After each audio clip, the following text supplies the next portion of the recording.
911, what's the address? Hey, we have a emergency at Fort Wayne Plastics. Somebody, the mold closed on somebody in the press. Okay, what's the address out there? 510 Sumter. Okay, are they're completely enclosed in the press? We just opened the press. She looked like she's dead. I thought that she had gotten hurt. How? I don't know. But I honestly thought that they had her at the hospital.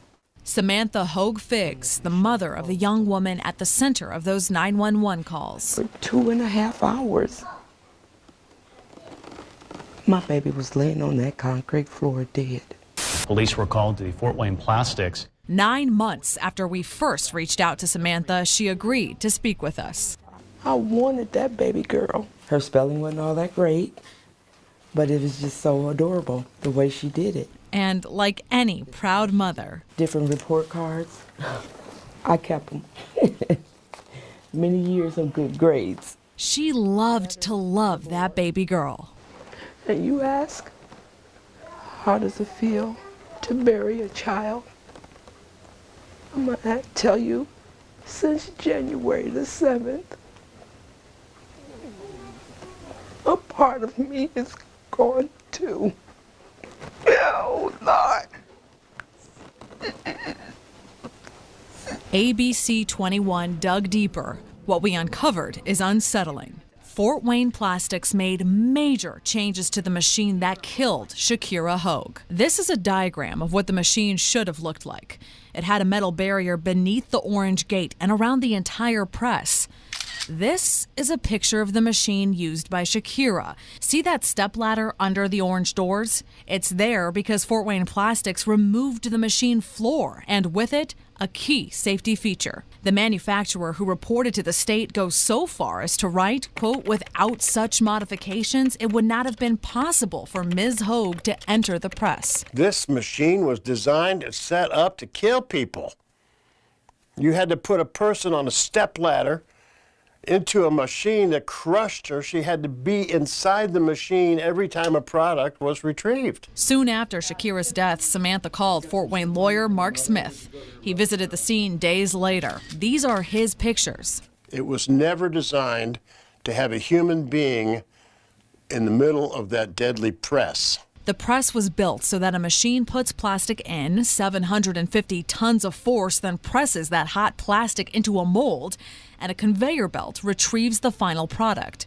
But remember, Fort Wayne Plastics removed the machine floor, and they didn't use a conveyor belt.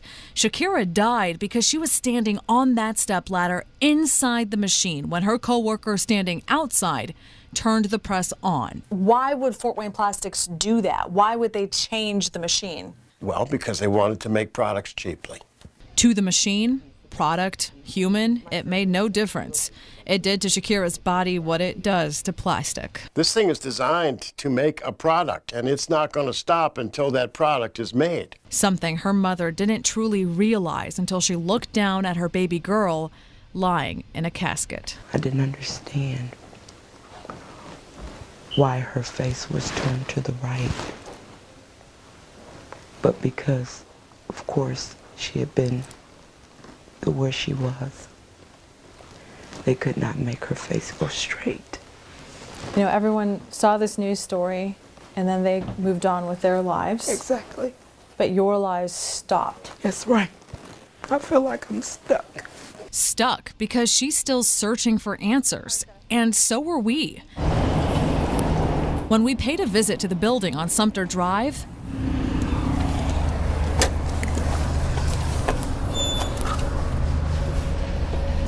Whoa. Well, this is not what we expected. we found what used to be Fort Wayne Plastics. It's gone. It's all gone. Gone. Today, just a gutted building under construction by a new owner. So where did everything go? Specifically, the 750-ton plastic molding press that crushed Shakira. Turns out, a few months after that wrenching 911 call. Stay on the phone, Richard. A plastic manufacturer based out of Ohio, 2020 Custom Molded Plastics, bought out Fort Wayne Plastics and some of their equipment. The current building owner told us off camera that some machines were shipped back to Fort Wayne Plastics' former parent company in St. Louis, American Plastics, the owner of several plastic factories across the country. We reached out to them, too. The CEO, Robert Guerra, would not agree to an interview and wouldn't answer our questions about where the press is now or whether its factories have since rolled out new safety protocols. I've never received a condolence letter, a condolence call. But someone did call Fort Wayne Plastics before they went out of business. The Indiana Occupational Safety and Health Administration, IOSHA for short. State investigators found Fort Wayne Plastics committed serious safety violations. But weeks later, without explanation, they dropped 2 of the 3 total counts and agreed on a penalty settlement. The fine Fort Wayne Plastics paid the state for the death of Shakira Hogue? $6,300. What's that to this big company? Workers' compensation laws vary from state to state. In Indiana, workers and their families cannot sue their employers for an injury or a death on the job. In other states, they can. And not only can you not sue, what you might get is much lower than in other states. And if you die on the job with no heirs or dependents, you get $10,000, and that's it. As a comparison, if you died on the job in, say, Illinois, your family could collect 50 times that amount, up to $500,000. She was so nervous at first. Samantha says she doesn't need the money. I don't want any other mother, father, brother, nieces, nephews to go through what my family is going through. But she's worried workers' comp and IOSHA payouts are so low, there's nothing to keep companies from putting workers in unsafe machines. It seems to me that their punishment of Fort Wayne Plastics in this case has been a slap on the wrist. And as far as I know, you don't punish death by a slap on the wrist.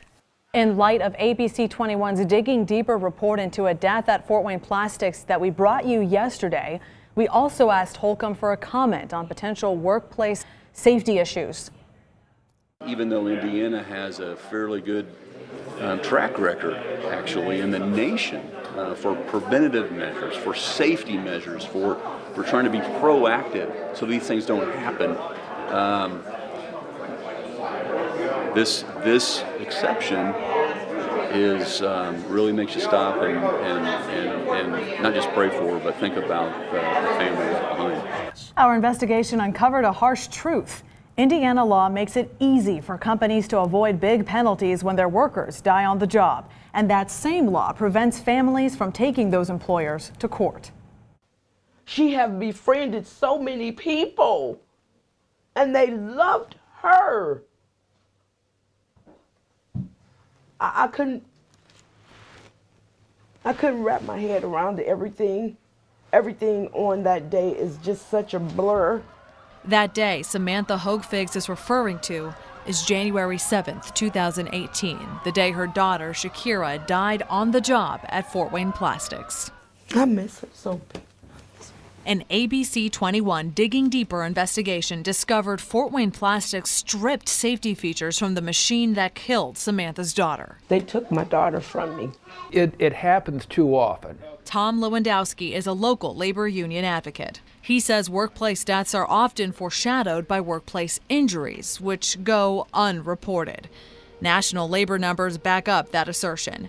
A 2008 congressional study found as many as 69% of workplace injuries are never reported. If that's true, the nation's workforce may be suffering 3 times the number of injuries reported. That becomes a huge problem because those unsafe work practices become the norm. Here's what that norm looks like. In 2016, 5,190 American workers died on the job.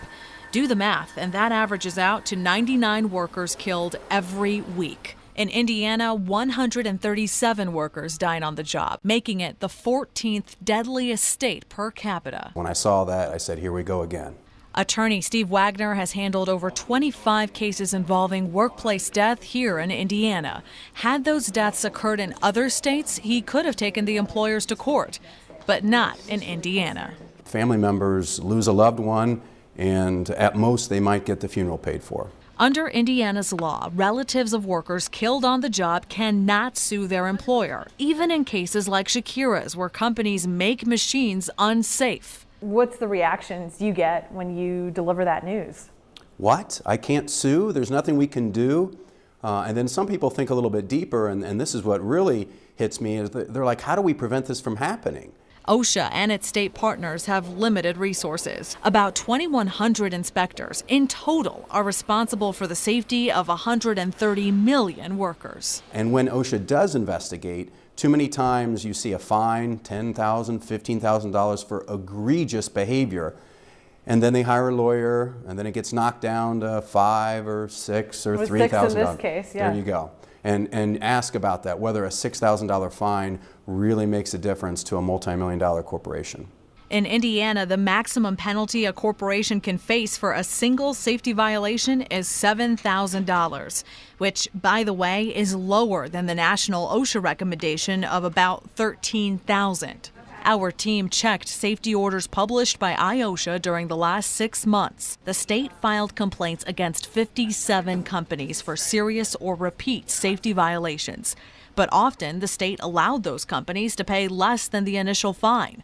For example, a company out of Brownsburg was fined over $30,000 for 16 violations. All 16 were upheld, but the company only had to pay around $7,000. I mean, what incentive is there for safety then? In Shakira's case, IOSHA knocked down the initial $17,000 penalty against Fort Wayne Plastics to $6,300. The penalty is absurdly tragic. Who's the next person who's going to be killed because it doesn't cost that much to kill someone? If they are intentionally removing safety mechanisms and then putting the employee in that dangerous situation and something happens, that's not an accident anymore, and they shouldn't be protected by the Work Comp Act under that situation. I have been trying to think, what can I do? The answer, says Samantha, is working to prevent deaths like her daughter's from happening again. I would like to see who I need to speak to through the legislature to see if we can get this fixed, because there is a hole. And unfortunately, my child fell through the hole. What you found out about the safety, removal of the floor of the machine, and that really hit me in the heart, and also made me pretty frustrated. Frustrated at the state's cap on death benefits. $10,000 is just way too low. Even if all we're trying to do is cover a funeral, that's barely going to cut it. And that's not all. Last week, our investigation revealed how nearly 50% of the time, IOSHA bargains down safety violation penalties for bad behaving companies. Penalties that are already below national standards.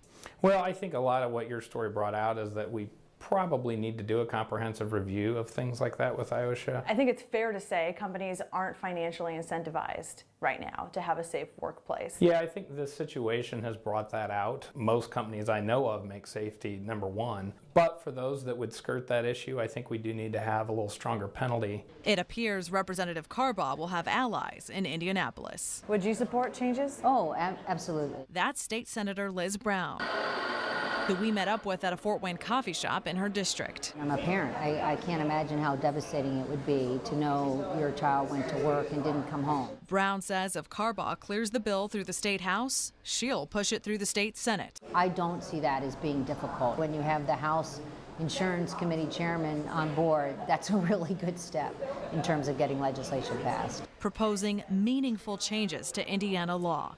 A need for workers dying on the job, one that may have easily gone unnoticed before our digging deeper investigation. Quite frankly, if you hadn't brought it to our attention, we might not be aware that we haven't made these changes in some time. And we don't want to make Indiana all of a sudden not business friendly, but at the same time, workers matter just as much, and worker safety has to be our top priority. Once again, our investigation doesn't end here. ABC 21 will follow the development of Representative Carbaugh's bill through the legislature in the coming months. Stay with us over the air and online for updates out of Indianapolis.